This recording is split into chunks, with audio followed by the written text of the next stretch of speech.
Hello, everybody. This is Kit from the Tualatin Public Library, getting just a little bit dizzy. I mean, the weather this year kind of makes me dizzy too. It's either sunny or rainy or cold or warm. You just never know. And the experiment I wanted to do for today involved the sun. So, it was super interesting trying to get out there while the sun was out. But I think we managed to do it. So today we're going to make a solar fan out of cans, a paperclip, a pen, and some paper. Let's get started. All right, to do this project, you're going to need 2 or 3. I used 3 cans here. We removed the label, and we've cut the front, top, and the bottom off of it.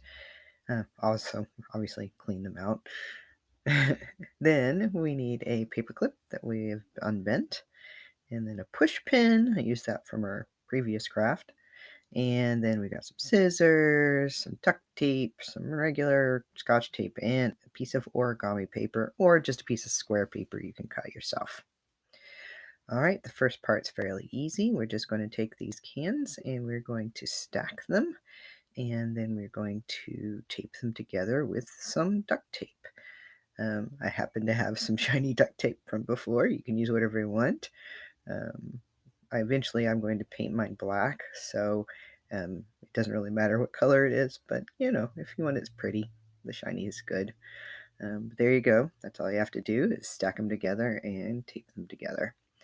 So next, we're going to create a wire shape over the top of one end of the tube here. Just kind of bend your paperclip over like that. We'll shape it a little bit more after we get it on there. But again, we're just going to take a little duct tape and we're going to put it on there. You can see that I struggled with the duct tape and then realized I literally have a pair of scissors next to me. But anyway, we'll get that tape on there. And then next, we're going to put a pin at the very top of that curve. So we're trying to kind of bend it up just a little bit more, find the approximate middle. And then taping on there was super awkward, but I managed to get on there. I think that I may, and I think I do, um, tape a little bit more around the wire to make it a little more stable later. Otherwise, it's a little too floppy. You'll kind of see here at the end when I try to put the pinwheel on that it is pretty floppy this way. I'd move the tape a little bit further down the wire. All right, and then the last thing we have to do is to make the pinwheel that's going to go on top of our solar fan.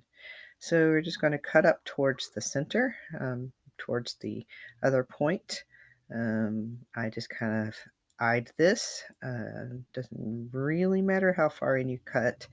However, I think I should have measured the corners a little bit better.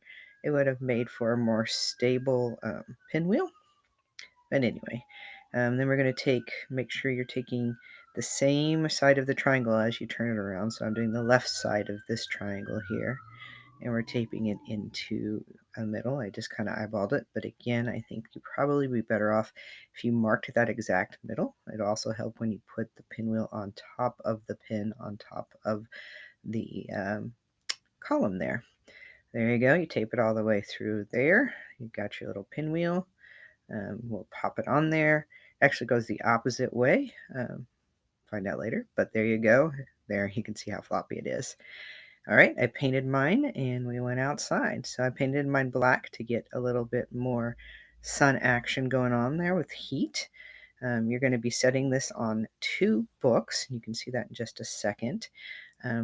What this does is that the air heats up through that tube and it draws air up the tube because of that, because hot air arises, and then it twirls the fan. But as you can see, my fan was lopsided, so it didn't so much as twirl as just kind of flop around. But you get the drift. Boy, the sky sure is beautiful. But as you can see, the sun is behind the clouds again. That's all right. I think we got what we needed, and it was kind of fun to do that. I'm not sure how successful it was, but it was super fun. All right, this is Kit from the Tualatin Public Library wishing you a hopefully warm and sunny day, unless you need to curl up with a book. Then maybe a cool and rainy one. Bye.